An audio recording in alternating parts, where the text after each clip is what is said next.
video which was updated was about monohybrid cross, and today we are going to learn something about dihybrid cross. The word di means two. So di in monohybrid cross we took into consideration only one pair of allele. In case of dihybrid cross we will take into consideration two pairs of alleles or two characters or two contrasting traits. So it is a kind of inheritance in which two pairs of alleles are studied, or two characters are studied, or two contrasting traits are studied. I hope it is clear to all of you. So for example, if we take character as seed shape and seed color, the contrasting traits we can take as example, that is round, which is represented by capital R, wrinkled, which is represented by small r, yellow, which is represented by capital Y, and green represented as small y. Now for our parental generation or P1 generation, we have round yellow seeds and wrinkled green seeds, which are represented this way: capital R, capital R, capital Y and capital Y, round yellow seeds, and wrinkled green seeds which are represented as small r, small y and small y. From this we will try and find out the gametes. For gametes, to bring out the gametes, we can take it as 1 r from this 2 r's, one single r, and 1 y from these 2 y's. This is y. So ry would be our gamete. From wrinkled yellow seeds, the gametes would be small r and small y.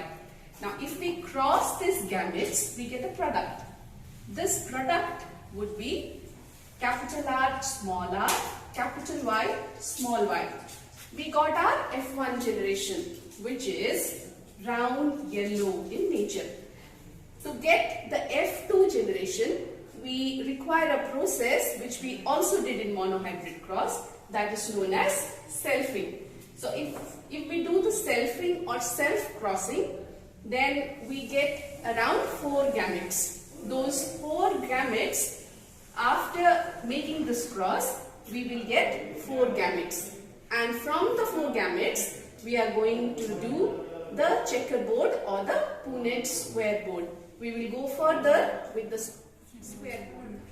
Right. So we got our 4 gametes, which are capital Y, capital R, capital Y, capital R, small r, capital Y, small r, small y. These are our 4 gametes. Now for F2 generation, to find out the F2 generation, we need to cross our gametes. We need to cross all the 4 gametes. So separately we have written down all the 4 gametes, this side 4 and the same one this side 4, as we are doing the process of selfing. Now how we need to cross this? We can cross this as this both are crossed first to get this product. This is crossed to get this product. In the same way, now if we cross this two, then we get the product as capital R, capital R, capital Y, capital Y. Here we get the product as 2 capital R's, capital R, capital R, capital Y and another small y. Here we get the product as capital R, small r and capital Y, capital Y. From this we need to cross this both, this and this. We get the product as capital R, small r, capital Y and small y. In the same way, we need to cross all the 4 gametes by the other 4 gametes. Now after crossing, we can find out all the cross products. All the cross products are written in the square this way. All the cross products are written line by line. After that, we need to name this. Naming this part is really a difficult thing. How we will name this part? For naming this part, we will have to take into consideration which is our dominant character and which is the recessive character. if the dominant character for us is round and yellow and the recessive characters are wrinkled and green. Dominant is round, yellow, recessive is green and wrinkled. Now, wherever round yellow symbols are there, they are classified as capital R for round, capital Y for yellow. If they are present, then our name would be round yellow. Suppose if they are absent and small letters are present, both letters are small, then we name them according to our recessive character, which is done here. Now here we do not have capital R, only small r is present. That's the reason the name is wrinkled yellow. In the same way, we need to name all the boards. After naming it out, we have got our F2 generation. From this F2 generation, we are going to find out Mendel's dihybrid ratio, which is again of two types as in monohybrid cross. We got a phenotypic ratio and a genotypic ratio. So monohybrid cross had two ratios in the same way. This dihybrid cross also has two ratios, that is dihybrid phenotypic ratio and dihybrid genotypic ratio.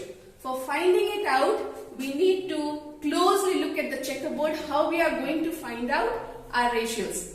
So let's now look around how we will go forward and find out both the ratio, the genotypic and the phenotypic. From this, we could find out the Punnett square or the checkerboard or F2 generation. From this F2 generation, we will get our dihybrid ratio, both phenotypic and genotypic. First, let us learn about what is phenotypic ratio. Phenotypic ratio is the external makeup of the organism. External makeup of the organism means the outward character, what we can see and observe. These characters are known as phenotypic ratio. To find out the phenotypic ratio, let us see the square and the names first. So we will have different names like round yellow, here also round yellow, and another name would be round green, another name would be wrinkled yellow or wrinkled green. To get the phenotypic ratio, what we need to find out?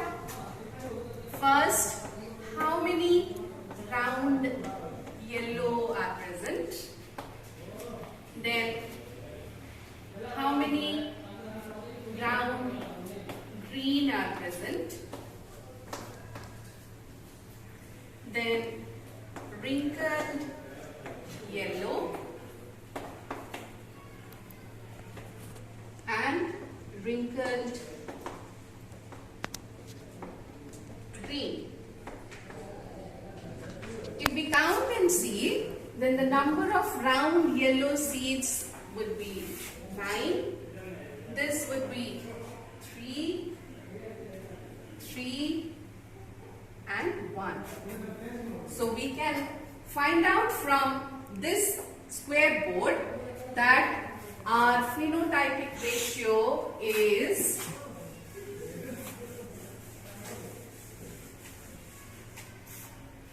9 is to 3 is to 3 is to 1. 9 round yellow, 3 round green, wrinkled yellow and 1 wrinkled green.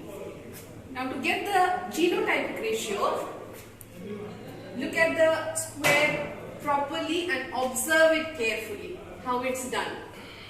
Genetic makeup of the organism, in which we can find out that every square has something different written on it. Like how many capital R and capital Y we can see in the square? Only 1. The genotypic ratio, we will take this into consideration first.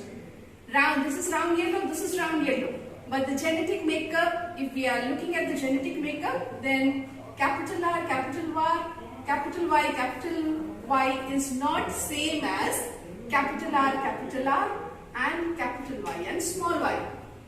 So first, let us take into consideration round yellow in the first one. Capital R, capital Y and capital Y.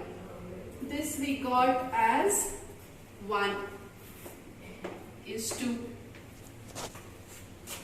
Now this one. How many of this type we have got?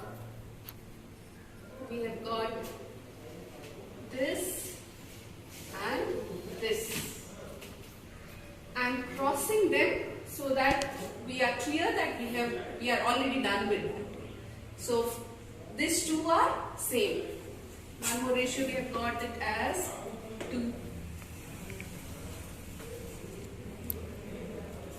Then another one, capital R, small r, capital Y, small y.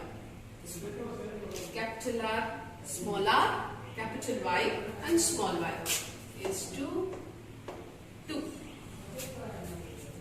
Then look at this. Capital R, small y. Only once is 2, 1. Then capital R, capital Y, small y. How many we have got? 1, 2, 3 and 4. Is 2, 4. Next, capital R, small y, small y. This we have got it as 2. This one only once is 2, 1. This again twice is 2, 2. And finally, wrinkle green as 1 is to 1. Our genotypic ratio has come up to be 1 is to 2 is to 2 is to 1 is to 4 is to 2 is to 1 is to 2 is to 1. If you want to modify this, you can modify it your own. I can also write this as 1 is to 2 is to 1 is to 2 is to 4 is to 2 is to 1 is to 2 is to 1. This was the old method of finding out the phenotypic ratio and the genotypic ratio. In the modern generation, we can find it out in a very simple method. Like, what is the ratio of monohybrid phenotypic ratio? Monohybrid phenotypic ratio was 3 is to 1. So the dihybrid phenotypic ratio will be raised to the power of 2. If we raise this to the power of 2, which means 3 is to 1, if we multiply it by 3 is to 1 and get the ratio, how much do we get? 9, 3 multiplied by 3 is 9. Then this 3, 1 into 3, 3, 1 into 1, 1. So I have multiplied this 3 along with these two numbers, this 1 again with these two numbers, and I got the ratio. In the same way, if I take the genotypic ratio, monohybrid genotypic ratio was 1 is to 2 is to 1. If we raise this to the power of n, in dihybrid cross, I need to raise this to the power of 2. So 1 is to 2 is to 1 into 1 is to 2 is to 1.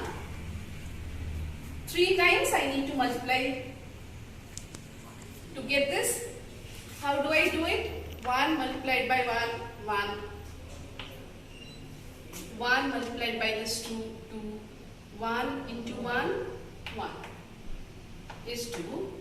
2 multiplied by this 1, 2, 2, 2, 4. 2 with this 1, 2. Again, 1 multiplied by 1, 1. 1 multiplied by 2, 2 is 2. 1 multiplied by this 1, 1. Again, we can rearrange this as This way we can get both monohybrid ratio and also the dihybrid ratio. The dihybrid phenotypic ratio was 9:3:3:1 and dihybrid genotypic ratio is 1:2:1:2:4:2:1:2:1. So this was all about our dihybrid cross.